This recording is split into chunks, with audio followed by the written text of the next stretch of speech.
সামনের ত্রয়োদশ জাতীয় সংসদ নির্বাচনে ধানের শীষের কান্ডারি এই ঘোষণা কমিশনে বীর মুক্তিযোদ্ধা সৈয়দ মেহেদী আহমেদ রুমি সৈয়দ মেহেদী আহমেদ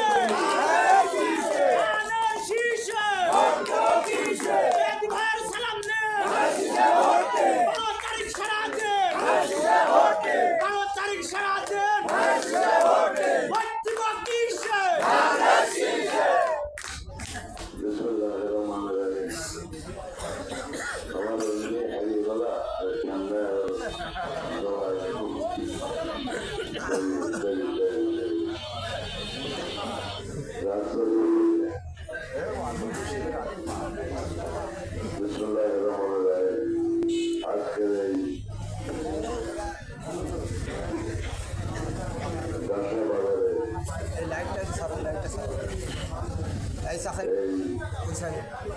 নির্বাচনী সভার সম্মানিত সভাপতি এখানে উপস্থিত আছেন আমাদের এই পার্টি ইউনিয়নের সম্মানিত চেয়ারম্যান হাফিজুর রহমান, আমাদের দলের সাধারণ সম্পাদক দাদা শেখ রেজাউল করিম, দলের ভাই সন্ধিয়ারা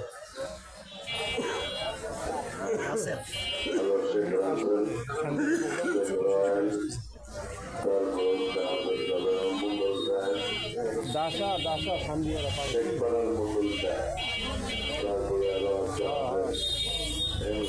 বলন প্রফেসর রাইজিদ, প্রফেসর বজলুল ভাই বলন, আমাদের অত্যন্ত সন্তান তুল্য আমাদের আমানুল্লাহ, আমার বহু পুরনো থেকে থাকে আমাদের এলাকার সন্তান। এই সন্ধ্যা বাজারের পাশে বাড়ি আছে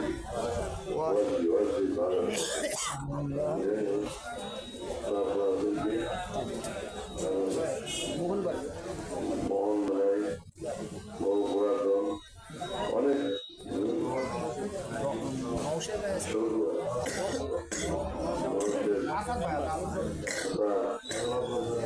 আমাদের অনেক আমাদের কুষ্ঠ থেকে আনন্দ আসেন, আমাদের সুযোগ পাহাড়ের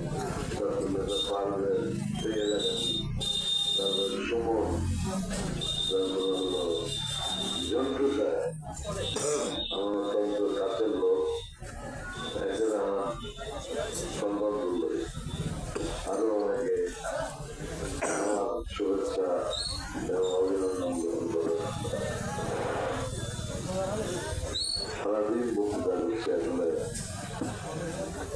আরো বিভিন্ন মিটিং সেটা করে তারপরে আমার পুরো বক্তৃতা করলো, তারা এখন সবটা আর এক বক্তৃতা করতে পারো বলেন ছেলে গেছে আর এক দুটো ছিলেন বাপ দেখা বউ নির্বাচনের কাজ সহযোগিতা নিয়ে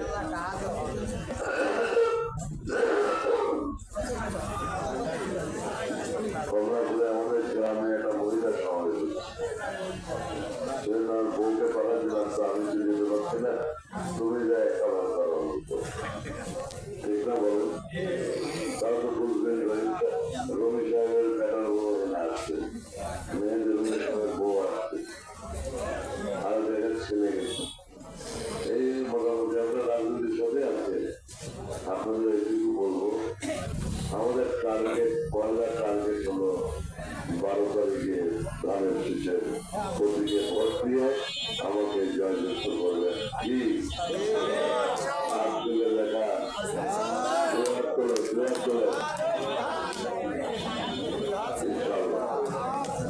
আল্লাহ তুমি দেখো মানুষ কি চায়, মানুষ কি চায় আল্লাহ। আর একটা হচ্ছে আপনার একটা দল এই নির্বাচনকে ধ্বংস করার জন্য চেষ্টা করে বিভিন্ন প্রতারণা করছে। ডক্টর শফিকুর রহমান জামাতের আমি কেন্দ্রের প্রেসিডেন্ট, আমাদের যেমন তারেক রহমান প্রেসিডেন্ট এবং জামাত ইসলামের উনি প্রেসিডেন্ট।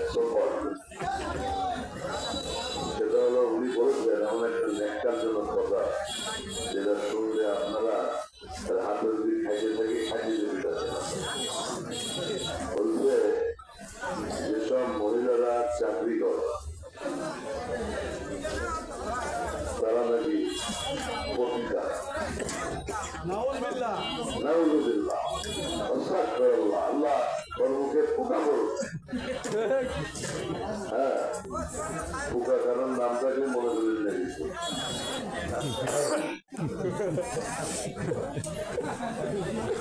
এটাকে বলতে পারে বলেন? যে বলছে ওই আমাদের গার্মেন্টস সেক্টরে 50 লক্ষ মহিলা চাকরি, আরো 2-4 লাখ এমনি চাকরি। আমার বউ চাকরি করবো, প্রফেসর ছিল, রিটায়ার করবো সরকারি কলেজে। সব ব্যবসা নাকি? আর উনি সেদিন মহিলাদের সমাবেশ করেন, সেগুলো কি দেয়? হ্যাঁ বলেন, এসব কথা বলতে হয়। রাজনীতিতে অনেক শিক্ষণীয় বিষয় আছে। উনি শেখেন নাই, আল্লাহর হাদিস শেখেন নাই, কোরআন শেখেন নাই, ইসলাম শেখেন নাই। ইসলামের নামে এই জালিয়াতি, প্রেসবাজি, প্রতারণা এবং ওনাদের লোক আছে কিছু বোকা মুড়ি দিয়ে বাড়ি বাড়ি যাচ্ছে যে আমাদের মেয়েরা তো অবলা, মেয়েরা বাইরে আসছে না, বন্ধা দিচ্ছে, তাদের গায়ে গরমের বইটা ওরা হতে পারে শপথ করে আপনারা গাড়ি পাল্লায় ভোট দেবেন। সেটা মহিলা পক্ষ দিয়ে সে বলেছে মনে হয় বিএনপি করেছে, কি জন্য গাড়ি পাল্লায় ভোট দেবো? বলে যে গাড়ি পাল্লায় ভোট দিলে আপনাদের জান্নাতে পাঠাই দেবো, বেহেশতে পাঠাই দেবো। আচ্ছা বলেন আপনারা কেউ কি বেহেশতে পাঠাতে পারে? হ্যাঁ, তাহলে আল্লাহর সাথে স্বয়ং নবী কি বলেছেন জানেন? আমাদের নবী হযরত মুহাম্মদ সাল্লাল্লাহু আলাইহি ওয়াসাল্লাম উনি তার সাহাবা জিজ্ঞেস করলেন, হে নবী আপনি কি বেহেশতে যাবেন? নবী বলেছেন খুব বিনয়ের সঙ্গে, দেখো এটা আমার ব্যাপার না, এটা স্বয়ং আল্লাহ কন্ট্রোল করে, আল্লাহ জানেন কে বেহেশতে যাবে। তাহলে আমাদের আলীরা যে আমাদের এসব কর্মীরা কি করে রাখবে, এরা বেহেশতে পাঠাচ্ছে কি করে? এক কাজ মৌলবীরা মাথায় টুপি দিয়ে এ সমস্ত পরি করে বলেন আপনারা, একবার বলেন এদের কি করা উচিত? বলেন না কেন কথা?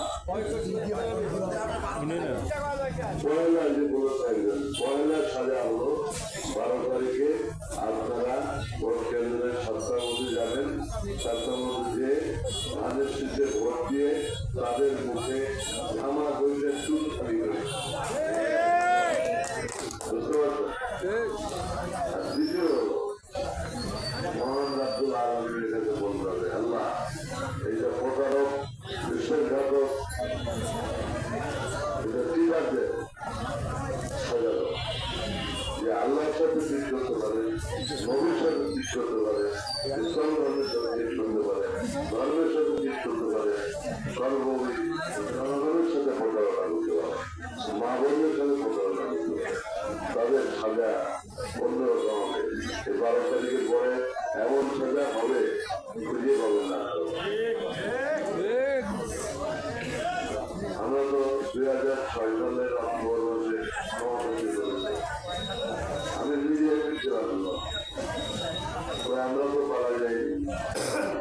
আমি সকালে দাঁড়িয়ে করে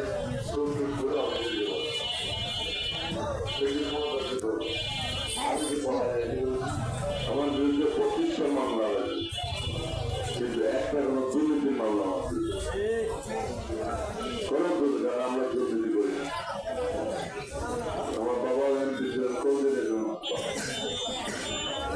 আমি আপনাদের বলবো জামাতের সাজা অটোমেটিক হবে ইনশাল্লাহ, আল্লাহ তার সাজা দেবে, আপনাদের বলবো প্রত্যেকদিন মসজিদে নামাজ পড়ার সময় আমাদের জন্য দোয়া করবেন, আল্লাহর কাছে প্রার্থনা করবেন, আল্লাহর কাছে দোয়া কামনা করবেন যে আল্লাহ যেন আমাদের বিজয়ী করে, এবং সারা দেশে বিএনপিকে বিজয়ী করে তারেক রহমানকে যাতে আমরা প্রধানমন্ত্রী বানাতে পারি, এই দোয়া করবেন। একটু হাত তুলে দেখা।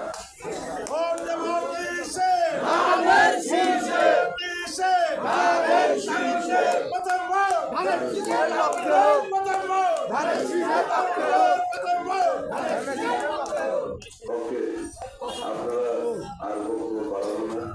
আর ওই কাজের ব্যাপারে ব্যবস্থা করেছেন, শুধু 23 সালে ঘটনা করবেন।